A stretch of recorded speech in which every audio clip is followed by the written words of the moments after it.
नमस्ते दोस्तों, हमारे special session HCS PT exclusive में आज हम बात करेंगे भारतीय नदी तंत्र की। और भारतीय नदी तंत्र में आज बात करेंगे हम इम्पोर्टेंट क्वेश्चन जो कि लगातार डिफरेंट स्टेट पीसीएस में आ चुके हैं।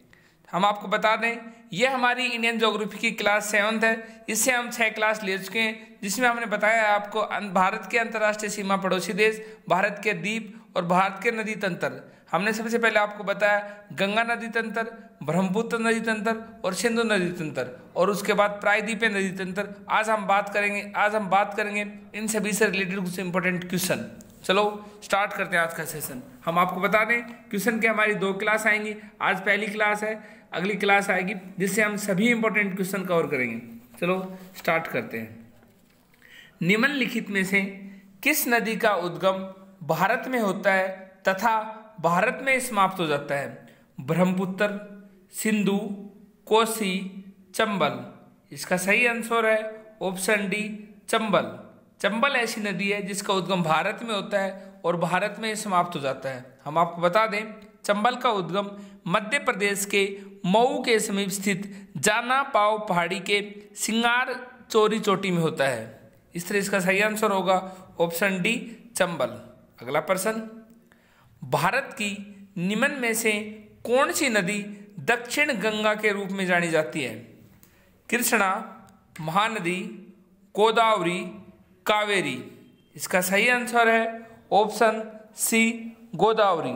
हम आपको बता दें गोदावरी का उद्गम स्थल नासिक जिले जो कि महाराष्ट्र में है, तरियम्बक गांव की एक पहाड़ी से होता है, और ये प्रायद्वीपीय भारत की सबसे बड़ी व लंबी नदी है। इसे दक्षिण गंगा नाम से जाना जाता है। हम आपको बता दें दक्षिण गंगा नाम से गोदावरी को जाना जाता है, लेकिन एग्जाम में क्वेश्चन आए दक्षिण भारत की गंगा, तो आंसर होगा आपका कावेरी। एक बार फिर से, अगर एग्जाम में आए दक्षिण गंगा तो गोदावरी, अगर एग्जाम में पूछे आपसे दक्षिण भारत की गंगा तो इसका आंसर होगा कावेरी। कंफ्यूज होने की नहीं, अच्छे से पॉइंट आउट कर लेना इसको। आगे, मध्य प्रदेश में स्थित इंदिरा सागर बांध निम्नलिखित में किस नदी पर बनाया गया है? यमुना, चंबल, नर्मदा, कृष्णा। इसका सही आंसर है मध्य प्रदेश में स्थित इंदिरा सागर बांध नर्मदा नदी पर बनाया गया है। हम आपको बता दें नर्मदा नदी विंध्याचल पर्वत श्रेणियों में स्थित है और अमरकंटक नामक स्थान से निकलती है।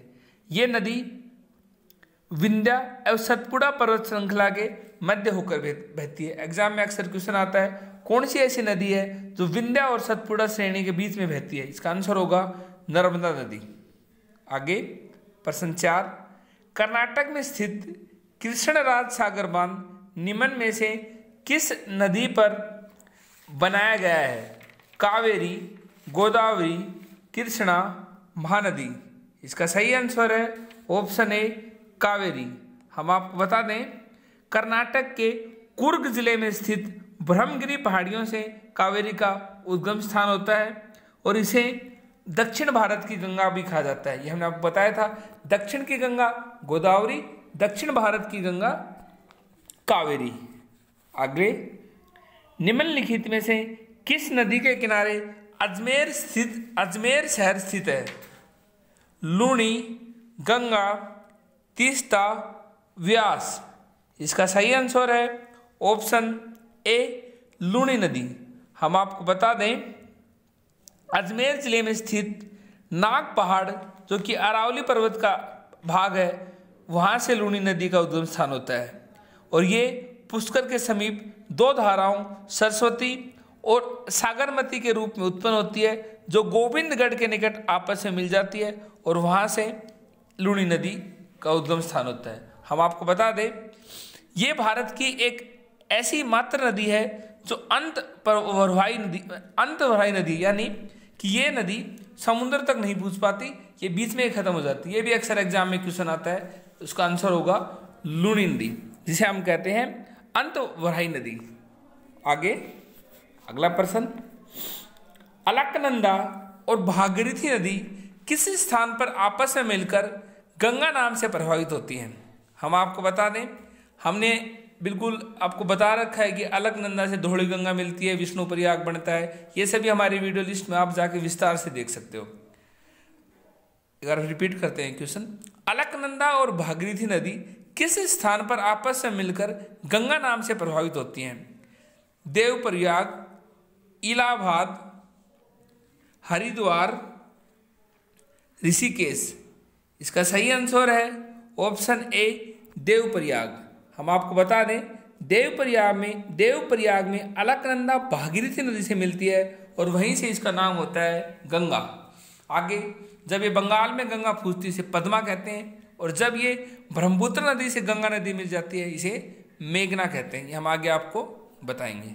अगला प्रश्न 7, निम्नलिखित में से कौन सी नदी एक भारत की प्रायद्वीपीय नदी है? ऑप्शन है गंगा, सिंधु, महानदी, ब्रह्मपुत्र। इसका सही आंसर है ऑप्शन सी महानदी। महानदी छत्तीसगढ़ के रायपुर जिले में सिहुआ के समीप से निकलती है और इसकी 2 सहायक नदी हैं, ब्राह्मणी तथा वैतरणी।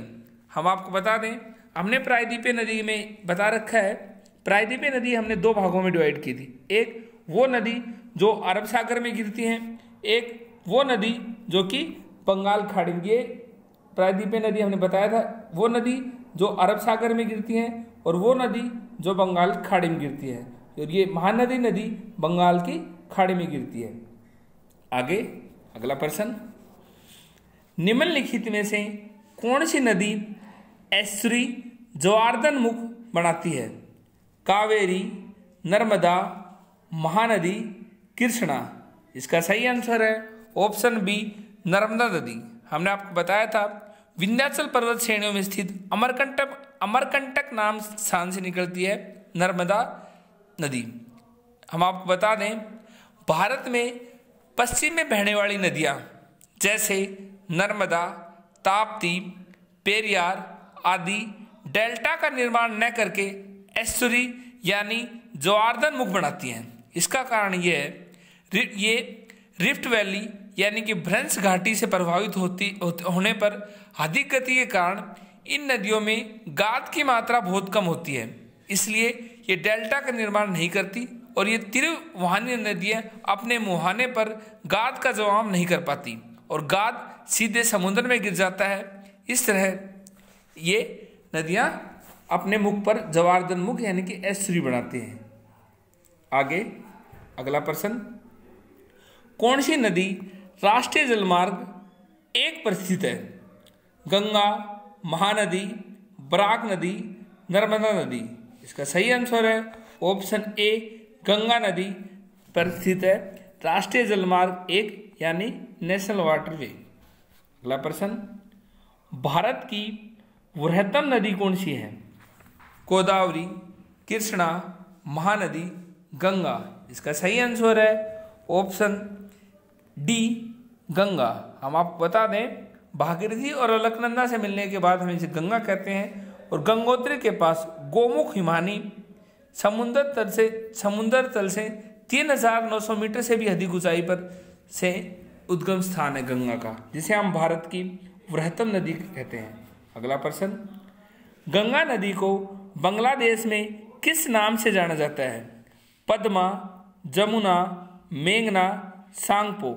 इसका सही आंसर है ऑप्शन ए पद्मा। हम आपको बता दें गंगा नदी को बांग्लादेश में पद्मा नदी से जाना जाता है, वहीं ब्रह्मपुत्र नदी को बांग्लादेश में जमुना नदी के नाम से जाना जाता है। जब ब्रह्मपुत्र और गंगा नदी मिल जाती हैं तो इन्हें बांग्लादेश में मेघना नदी के नाम से जाना जाता है। अगला प्रश्न, भारत की सबसे अधिक नौगम्य 2 नदियां कौन सी हैं जिसमें नौकायान होता है, नौका से जिसमें नौका का यूज होता है? कावेरी और गोदावरी, गंगा और ब्रह्मपुत्र, गंगा और सिंधु, ब्रह्मपुत्र और यमुना। इसका सही आंसर है ऑप्शन बी गंगा और ब्रह्मपुत्र। अगला प्रश्न, सुंदरवन डेल्टा कौन सी नदी बनाती है? गंगा, ब्रह्मपुत्र, गंगा ब्रह्मपुत्र, नर्मदा ताप्ती। इसका सही आंसर है ऑप्शन सी गंगा ब्रह्मपुत्र। हमने आपको बताया था अभी हाल ही में कि पश्चिम की ओर बहने वाली नदियां डेल्टा क्यों नहीं बनाती। अगला प्रश्न, निम्नलिखित में से कौन सी नदी का उद्गम भारत में नहीं है, यानी इसका उद्गम भारत में नहीं है? कावेरी, नर्मदा, ब्रह्मपुत्र, गंगा। इसका सही आंसर है ऑप्शन सी, ब्रह्मपुत्र। हम आपको बता दें 3 नदियों का उद्गम भारत में नहीं है, ब्रह्मपुत्र, सतलुज और सिंधु नदी, जो कि अक्सर एग्जाम में आती है। तिब्बत में मानसरोवर झील के पास किन नदियों का उद्गम स्रोत है? सिंधु, सतलुज, ब्रह्मपुत्र, इनमें से सभी। इसका सही आंसर होगा इनमें से सभी। हम आपको बता दें सिंधु, सतलुज और ब्रह्मपुत्र का उद्गम स्थान तिब्बत में मानसरोवर झील के पास है, जिसे हम चीन में भी कह सकते हैं, क्योंकि अब तिब्बत चीन ने अधिकृत कर लिया है। अगला प्रश्न, विश्व का सबसे बड़ा नदी द्वीप माजुली का निर्माण करने वाली नदी? कृष्णा, कावेरी, गोदावरी, ब्रह्मपुत्र। इसका सही आंसर है ऑप्शन डी, ब्रह्मपुत्र। हम आपको बता दें विश्व का सबसे बड़ा ज्ञात नदी द्वीप माजुली आसाम में स्थित है, जो कि ब्रह्मपुत्र नदी के कारण निर्माण होता है। हम आपको बता दें एग्जाम में ये क्वेश्चन आ सकता है, विश्व का सबसे बड़ा नदी द्वीप का नाम क्या है? माजुली। विश्व का सबसे बड़ा नदी द्वीप किस देश में स्थित है? भारत। विश्व का सबसे बड़ा नदी द्वीप भारत के किस राज्य में स्थित है? तो इसका आंसर आएगा आसाम। और किस नदी पर स्थित है? इसका आंसर आएगा ब्रह्मपुत्र। अगला प्रश्न, निम्नलिखित में से कौन सी नदी दक्षिण से उत्तर की ओर प्रभावित होती है? गोदावरी, कावेरी, कृष्णा। इसका सही आंसर है बेतवा, दक्षिण से उत्तर की तरफ प्रभावित होती है। अगला प्रश्न, निम्न में से कौन सी नदी हिमालय से परे की नदी है? इसका मतलब यह है कि कौन सी नदी हिमालय के उस पार से निकलती है? गंगा, यमुना, सतलुज, रावी। इसका सही आंसर होगा ऑप्शन डी, सतलुज। हम आपको बता दें 3 नदियां हैं जो भारत में हिमालय के परे से निकलती हैं, सिंधु, ब्रह्मपुत्र और सतलुज। आगे, वे प्रमुख नदियां कौन सी हैं जो अमरकंटक पठार से निकलते हैं परंतु वे अलग अलग दिशाओं में बहती हैं? चंबल और बेतवा, चंबल और सोन, नर्मदा और सोन, नर्मदा और बेतवा। इसका सही आंसर होगा ऑप्शन सी, नर्मदा और सोन। हम आपको बता दें सोन नदी भी अमरकंटक की पहाड़ियों से निकलती है और नर्मदा भी अमरकंटक पहाड़ियों से निकलती है। एग्जाम में क्वेश्चन ये भी आ सकता है कौन सी 2 नदियों का उद्गम स्थान एक ही है? तो आंसर होगा नर्मदा और सोन। अगला प्रश्न, गंगा और ब्रह्मपुत्र की संयुक्त जलधारा किस नाम से जानी जाती है? पद्मा, जमुना, मेघना, सांगपो। इसका सही आंसर होगा ऑप्शन सी, मेघना। एग्जामिनर आपसे क्वेश्चन ये भी पूछ सकता है गंगा और ब्रह्मपुत्र की संयुक्त धारा को बांग्लादेश में किस नाम से जाना जाता है? इसका सही आंसर होगा मेघना। अब हम आपको कुछ क्वेश्चन बताते हैं जो कि जैसे प्रायद्वीपीय भारत की एकमात्र 12मासी नदी कौन सी है? जैसे कि हमने जब हम आपको प्रायद्वीपीय भारत में नदियों के बारे में बताया था कि ये नदियाँ ज़्यादातर वर्षा ऋतु में ही बहती हैं, लेकिन एक नदी के बारे में बताया था जो लगातार पूरे साल बहती है। उस नदी का नाम है कावेरी, जिसे हम दक्षिण भारत की गंगा भी कहते हैं। आगे, भारत के दक्षिणी प्रायद्वीप में कौन सी नदी के दूसरे सबसे बड़ी नदी क्षेत्र का निर्माण करती है? इसका सही आंसर है गोदावरी। आगे, कहाँ पर भागीरथी और अलकनंदा नदी के मिलने से गंगा बनती है? इसका सही आंसर है देवप्रयाग। आगे, प्रायद्वीपीय भारत की सबसे लंबी नदी कौन सी है? यह हम आपको बता चुके हैं, इसका आंसर है गोदावरी। अब हम आपको बताते हैं 2 नदी के बीच उपजाऊ भूमि को क्या कहते हैं? इसका सही आंसर है दोआब। हम आपको बता दें जैसे कि 2 नदियाँ हैं, ये नदी, इनके बीच के जो उपजाऊ भूमि है उसको क्या कहते हैं? ये भी अक्सर एग्जाम में क्वेश्चन आता है, तो इसको कहते हैं दोआब। आगे, भारत में प्रायद्वीपीय नदी से संबंध सबसे ऊंचा निकास बेसिन कौन सा है, यानी कि सबसे ऊंचा उद्गम स्थान से किस नदी का निकास यानी किस नदी का उद्गम स्थान होता है। हम आपको बता दें, प्रायद्वीपीय भारत में कृष्णा नदी उत्तरी सह्याद्री के दूसरी सबसे ऊंची चोटी महाबलेश्वर से निकलती है, जिसकी ऊंचाई है 1738 मीटर। आगे, निम्नलिखित में से कौन सी नदी दक्षिण गंगा कहते हैं, उन्हें बता दिया, गोदावरी कहते हैं। नासिक किस नदी के किनारे बसा है, यह हम आपको नदी और उसके पड़ोसी सिटी के बारे में बताएंगे, उसमें आप कवर करवा देंगे। निम्नलिखित में से कौन सी नदी हिमालय के पार से निकलती है, हमने बता दिया आपको, सिंधु, सतलुज, ब्रह्मपुत्र, ये सभी नदियां हिमालय पार से निकलती हैं। एक और क्वेश्चन, तिब्बत में सांगपो कहलाने वाली नदी कौन सी है, वो नदी जिसे तिब्बत में सांगपो कहते हैं वह ब्रह्मपुत्र। ब्रह्मपुत्र वो तिब्बत में सांगपो कहते हैं, वहीं बांग्लादेश में इसको जमुना कहते हैं, और गंगा के साथ मिलने के बाद इसे मेघना कहते हैं। आज के हमारे सेशन में इतना ही। अब जो कुछ क्वेश्चन रिमेनिंग रह गए हम अगले सेशन में कवर कर देंगे। Thank you.